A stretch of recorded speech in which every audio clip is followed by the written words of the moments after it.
السلام علیکم۔ ان کے مدنی کو سبسکرائب اینڈ لائک کریں، شیئر کریں، ویڈیو کو صدقہ جاریہ سمجھ کے نوٹیفیکیشن کو ضرور دبائیں، بیل آئیکن کو پریس کریں تاکہ ویڈیو کا لنک سب سے پہلے آپ کو ویڈیو ملے۔ السلام علیکم۔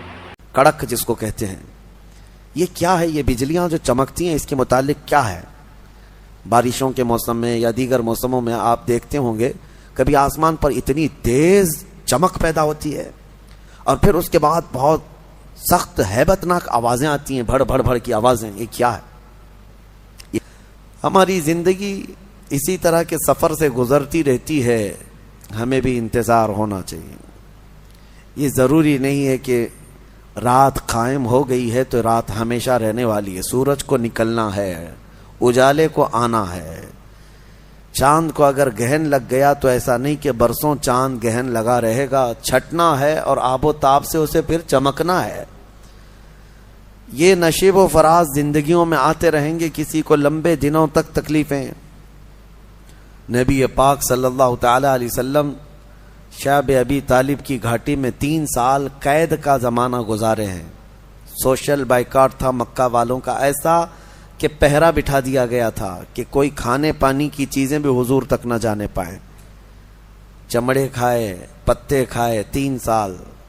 پھر قریش کے ہی لوگ جو کافر تھے، ایمان والے نہیں تھے، ان میں سے ہی کچھ عقل والے تھے، ان کو رحم آیا۔ اس میں جبیر بن مطعم نام کا ایک شخص تھا، اور بھی کئی لوگ تھے۔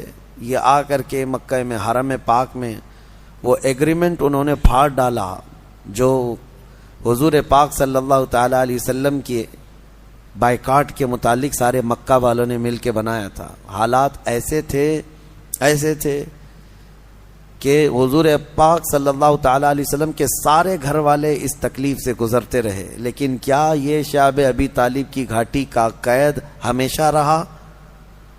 وہاں سے نکالا گیا۔ ہجرت کے بعد اللہ تعالیٰ نے آپ کو قرار عطا کہ ہماری زندگیاں اسی طرح سے گزرتی رہتی ہیں، بس اللہ تبارک و تعالیٰ کی ذات سے لو لگائے رہیں اور انتظار کرتے رہیں کہ وہ کب ہم پر دروازے رحمت کے کھولے گا، کب ہمارے لیے اجالے لائے گا، لیکن آس و یاس اسی ذات سے لگائے رکھیں۔ ایک آیت آج ہم نے تلاوت کی ہے سورہ رعد میں۔ سورہ رعد جو ہے یہ 13ویں پارے میں آئی ہوئی سورہ ہے۔ اس سورہ کے متعلق یاد رکھ لیجئے، بڑی فضیلت والی سورہ ہے، اور جب کسی کے نزع کا وقت آ جائے اور روح نکلنے میں تکلیف بڑھ جاتی ہو تو فرمایا گیا کہ اس کے سرانے کے پاس سورہ رعد کی تلاوت کرے، اس کی روح آسانی سے نکل جائے گی۔ یعنی نزع میں آسانی، سکرات کے وقت آسانی کے لیے سورہ رعد کی تلاوت سرانے کے پاس کی جاتی۔ یہ 13ویں پارے میں موجود ہے۔ رعد کا مطلب ہے یعنی بجلی جو چمکتی ہے، یہ رعد ہے۔ کڑک جس کو کہتے ہیں، یہ کیا ہے؟ یہ بجلیاں جو چمکتی ہیں اس کے متعلق کیا ہے؟ بارشوں کے موسم میں یا دیگر موسموں میں آپ دیکھتے ہوں گے کبھی آسمان پر اتنی تیز چمک پیدا ہوتی ہے اور پھر اس کے بعد بہت سخت ہیبت ناک آوازیں آتی ہیں، بھڑ بھڑ بھڑ کی آوازیں۔ یہ کیا ہے؟ یہ کیا ہے؟ اس کے متعلق روایات میں ہے کہ فرشتے آسمانوں کو ہانکتے رہتے ہیں اپنے کوڑے سے، اور جب فرشتے کوڑا مارتے ہیں، بعض میں ہے کہ فرشتے جب کوڑا مارتے ہیں آسمان پر تو یہ بجلی کی چمک پیدا ہوتی ہے اور ان کے کوڑے کی آواز ہوتی ہے جو پوری دنیا سنتی ہے، اس قدر ہیبت ناک ہوتی ہے۔ اس سے آپ اندازہ کریں وہی کوڑا قیامت کے دن مجرموں کو مارا جائے گا۔ آسمان کو جب مارا جاتا ہے تو اتنی تیز روشنی پیدا ہوتی ہے، اور اگر اس سے آگ گر جائے تو نیچے جہاں گرے وہ سب جل کر خاک ہو جائے، اور آواز اتنی خطرناک کہ پورا علاقہ سن لیتا ہے۔ پھر قیامت کے دن جب فرشتے کوڑے لگائیں گے، وہی کوڑے ہیں۔ ہمارا جسم کیسے اس چیز کو اٹھا سکے گا، برداشت کیسے کر سکے گا؟ بہرحال ایک آیت ہے اس میں سورہ رعد میں، اس کی تلاوت کرنی چاہیے جب بھی بجلیاں گرجتی ہیں۔ وَيُسَبِّحُ الرَّعْدُ بِحَمْدِهِ وَالْمَلَائِكَةُ مِنْ خِيفَتِهِ وَيُرْسِلُ الصَّوَاعِقَ فَيُصِيبُ بِهَا مَن يَشَاءُ وَهُمْ يُجَادِلُونَ فِي اللَّهِ وَهُوَ شَدِيدُ الْمِحَالِ. اللہ فرماتا ہے یہ کڑک اللہ کی تسبیح بیان کرتی ہے، اس کے حمد کی، اور فرشتے خوف کھاتے ہیں، ڈرے ہوئے ہوتے ہیں. اور اللہ فرماتا ہے یہ بجلیاں اللہ چھوڑ دیتا ہے، جسے چاہے جا کر کے لگ جاتی ہیں. یعنی یہ کرنٹ جو چلتا ہے بجلی کوڑے مارنے کے بعد، یہ دنیا میں کہیں نہ کہیں گرتی ہے، اور جس کو چاہے وہ بجلیاں جلا کر خاک کر دیتی ہیں. اللہ تبارک و تعالیٰ نے اس کا ذکر اس سورے میں بیان فرمایا. اسی سورے میں ایک آیت ہے، اللہ فرماتا ہے ان اللہ لا یغیر ما بقوم حتی یغیروا ما بانفسہم. بے شک اللہ تعالیٰ اس وقت تک کسی قوم کی حالت نہیں بدلتا جب تک وہ قوم خود اپنی حالت بدلنے کی فکر نہ کرے. قوت فکر و عمل پہلے فنا ہوتی ہے جب کسی قوم کی شوکت پہ زوال آتا ہے. سچ کہا ہے، سوچنے سمجھنے اور بدلنے کی طاقت جب ختم ہو جاتی ہے آدمی کی، تب وہ زوال پذیر ہوتا ہے، گرنے لگتا ہے. جس کو یہ فکر ہے کہ مجھے بدلنا ہے، اللہ تعالیٰ کی طرف سے اس کے لیے دروازے اور کھولے جاتے ہیں. کچھ لوگ یہ سوچتے ہیں یہاں بیٹھ کر کے میں متقی بن جاؤں، میں بیٹھ کر کے اللہ کا ولی بن جاؤں، میں کچھ کام نہ کروں اور مجھے ہر گناہ سے بچنے کی عادت ہو جانا چاہیے. ایسا کیسے ہوگا؟ تمہیں شوگر سے بھی بچنا ہے اور بی پی سے بھی بچنا ہے، لیکن روز 1 کلو شکر بھی کھاتے ہو، 1 کلو نمک بھی کھاتے ہو. کیسے ہوگا؟ تمہارا خود کا عمل، تمہاری کوشش جب تک نہ ہوگی، اللہ تعالیٰ فرماتا ہے ہم نہیں بدلیں گے ان کی حالتوں کو. اور جب تم بدلنا چاہو گے تو اللہ کیسے بدلتا ہے پتہ ہے؟ اللہ اکبر، حدیث قدسی ہے، اگر تم ایک بالش بڑھ کر کے آؤ گے، اللہ فرماتا ہے 10 قدم بڑھ کر کے تجھے لے لے گا. اللہ کی رحمت 10 قدم آگے بڑھ کر تجھے لے لے گی. تم چل کر کے آؤ گے تو اس کی رحمت دوڑ کر کے لے لے گی. لیکن شرط ہے کہ تم بدلنا چاہو. تم نے اگر جس دن یہ ارادہ کر لیا، عزم کر لیا، اللہ کی طرف سے مزید دروازے کھولے جاتے ہیں. لوگ یہ کہتے ہیں نا توبہ کرنے کے بعد بھی پھر وہی ہوتا ہے، چھوٹتا نہیں. مسئلہ توبہ کا یہ نہیں ہے کہ گال پہ تھپڑ مار لینا. توبہ کا یہ ہے عزم کرنا، پکا ارادہ کرنا، اور اللہ سے یوں عرض کرنا کہ تیرا وعدہ ہے کہ جو بدلنا چاہے، جو بڑھنا چاہے، تو اسے بدل دے گا. میں بدلنے کے لیے آگے بڑھ رہا ہوں مولا، اب تو رحمتیں بھیج. پھر دیکھو کیسے نہیں بدلتے. اللہ تمہیں توبہ پر دوام عطا کرے گا. پھر کبھی بھی قدم پھسلے گا، اللہ تمہارے لیے مدد نازل فرمائے گا. زندگی ہے، آخری سانس تک کچھ نہ کچھ خطائیں ہوتی رہتی ہیں. قدم جب بھی پھسلے گا، لیکن مولا تمہیں توبہ کی توفیق ضرور عطا کرے گا. اسی لیے کوشش پہلے خود کے بڑھنے کی ہو، خود کے بدلنے کی ہو. ایک بات یاد رکھیں، ہمارے معاشرے میں اچانک کوئی ہوا نہیں آئے گی جو سب کو پرہیزگار بنا کے چلی جائے گی. ہمارے محلے میں کبھی ایسی بارش نہیں ہو جائے گی کہ اس بارش میں جتنے بھیگ جائیں گے سب اللہ کے ولی بن جائیں گے. نہیں، پرٹیکولر ہر ایک کو بدلنے کی کوشش کرنی ہوگی، تبھی انقلاب آتا ہے. ایک ایک آدمی بدلنے کی سوچے اور پھر دیکھے انقلاب آتا ہے. ریولیوشن یوں ہی آتا ہے، لوگوں کی چینجنگ سے آتا ہے. میں آپ کو بتاؤں، بدلنا چاہے تو اللہ تعالیٰ کیسے بدلتا ہے. آپ نے سنا ہے بشر حافی کے متعلق، بغداد میں شراب کا کام کرتے تھے، شراب کا کاروبار تھا. ایک بار انہوں نے ایک تحریر جس میں بسم اللہ لکھی ہوئی تھی، وہ زمین پر کیچڑ میں گری ہوئی تحریر کو اٹھا کر چوم لیا اور گھر پہ لا کر اوپر رکھ دیا. اللہ کو یہ ادا پسند آئی. اور اس کے بعد اس زمانے میں موجود ایک بزرگ کے خواب میں میرے آقا صلی اللہ علیہ وسلم تشریف لائے اور کہا جاؤ بشر کو اللہ کا سلام پہنچاؤ، جبکہ وہ شراب کا اڈا چلاتے تھے. تو اس بزرگ نے یہ سوچا کہ میرا یہ وہم ہوگا. 3 دن مسلسل خواب دیکھا. اس کے بعد آ کر کے بشر سے کہا اے بشر، مجھے نہیں معلوم، لیکن مسلسل 3 راتوں سے میں خواب میں رسول اللہ کو دیکھ رہا ہوں، اللہ کی طرف سے تجھے سلام پہنچانے کا حکم فرما رہے. تھے تو مسلمان لیکن بھٹکے ہوئے، راستہ چینج تھا. اسی وقت اپنے شراب خانے سے باہر نکلے، چیخ مار کر کی یوں عرض کرنے لگے، مولا تو یقیناً رحیم و کریم ہے، ستار ہے. ایک بسم اللہ کے ٹکڑے کی میں نے عظمت کی اور تو رب العالمین مجھے سلام بھیجتا ہے. لیکن اتنا ہی نہیں کہ ایک سلام آیا اور پھر اس کے بعد اپنا دھندا چلتا رہا. بشر حافی نے عزم کر لیا تھا، ارادہ کر لیا تھا کہ پلٹ کر کے میں اپنے اڈے کو دیکھوں گا نہیں. وہاں سے جو نکلے ننگے پیر نکلے اور زندگی بھر ننگے پیر ہی چلتے رہے. پھر چپل پہنے ہی نہیں، کیونکہ چپل چھوڑ کر کے باہر آئے تھے اس بزرگ سے ملنے کے لیے، اسی حالت میں نکل آئے.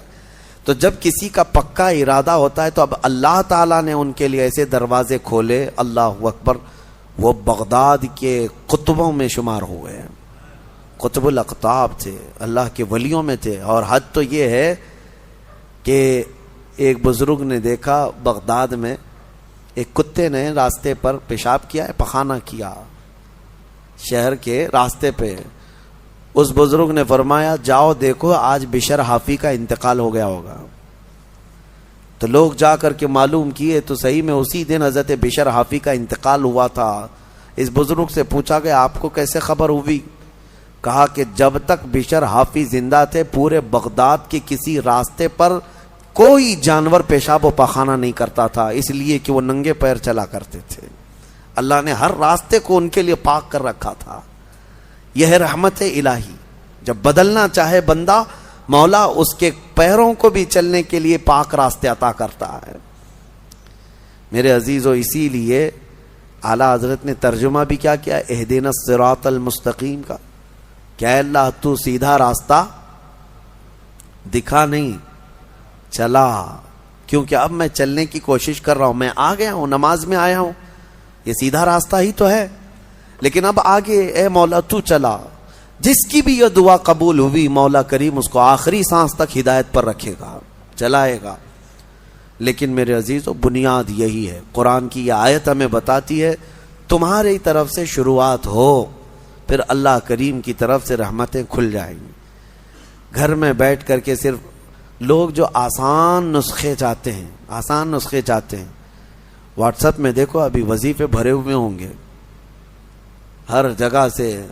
انسٹا میں، واٹس ایپ میں اتنے وظیفے آتے ہیں جو اللہ کے ولی بنا دیں گے 2 گھنٹے کے اندر. یہ پڑھنے سے وہ ہو جائے گا، وہ پڑھنے سے یہ ہو جائے گا. دوسروں کا مال کھاتے رہو اور وظیفے کرتے رہو. لوگوں کو ٹوپی ڈالتے رہو اور یہاں 100 وظیفے پڑھتے رہو. ان وظیفوں کا اثر نہیں ہوگا. تمہارے اندر سے تبدیلی ہو. حرام کھا کر کے تم 1000 بار بھی پڑھتے رہو تو تمہاری زبان سے کوئی جملہ آسمان تک نہیں جائے گا. تمہیں ان تمام چیزوں کو چھوڑ کر کے پھر دیکھو. آپ کو پتا ہے محبوب الہی رحمۃ اللہ علیہ کے پاس ایک شخص آیا، کہا میری بیٹی کی شادی ہونی ہے، کچھ دے دیجئے. انہوں نے کہا جا باہر کچھ ڈھیلے پڑے ہوں تو لے آؤ.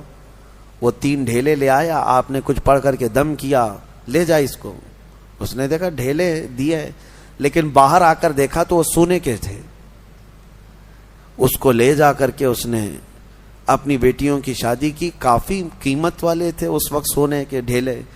لیکن محبوب الہی نے 3 بار قل هو اللہ احد ہی پڑھا تھا. بس صرف 3 بار قل هو اللہ احد کا سورہ پڑھ کر کے دم کر کے دے دیا تھا، لے گا جاؤ. اب اس نے بیٹیوں کی شادی تو کی، لیکن نسخہ تو ہاتھ میں آ گیا تھا نا. گھر میں بہت سارے ڈھیلے جمع کر لیا، بہت سارے پتھر اور اینٹ بھی لا کر کے بیٹھا اور رات میں قل هو اللہ احد پڑھنے لگ گیا. 3 بار تو چھوڑو، 100 بار ہو گئے. آنکھ کھول کر کے دیکھتا تھا وہ ڈھیلا ڈھیلا ہی تھا، بدلتا ہی نہیں تھا. 1000 بار ہو گیا سورہ اخلاص، 1000 بار کے بعد بھی وہ ڈھیلے ویسی رہے. وہ دوسرے دن اٹھ کر کے آیا، سوچا کہ پتہ نہیں اور کیا پڑھے تھے. پوچھا محبوب الہی سے کہ آپ کیا پڑھ کر کے مجھے دیے تھے؟ کہا 3 بار قل هو اللہ احد کا سورہ پڑھ کے دیا تھا. کہا میں 1000 بار پڑھا، ابھی بھی ڈھیلا ہی ہے. تب آپ نے فرمایا تھا تیری زبان اور ہے، میری زبان اور ہے. اللہ کریم اس کے ان بندوں کی ہر بات کی لاج رکھتا ہے جو اس کے لیے بدل جاتے ہیں، اس کے لیے چھوڑ دیتے ہیں ہر چیزیں. یقیناً آج آپ کے لیے بھی بہت ساری ہیں دعائیں، آپ کی مستجاب ہوں گی. اللہ آپ کی زبان میں اثر عطا کرے گا. اس کے لیے کچھ چیزیں چھوڑنے کی کوشش کرو. اس کے لیے کچھ نہیں بلکہ بہت ساری چیزیں چھوڑنا ہے.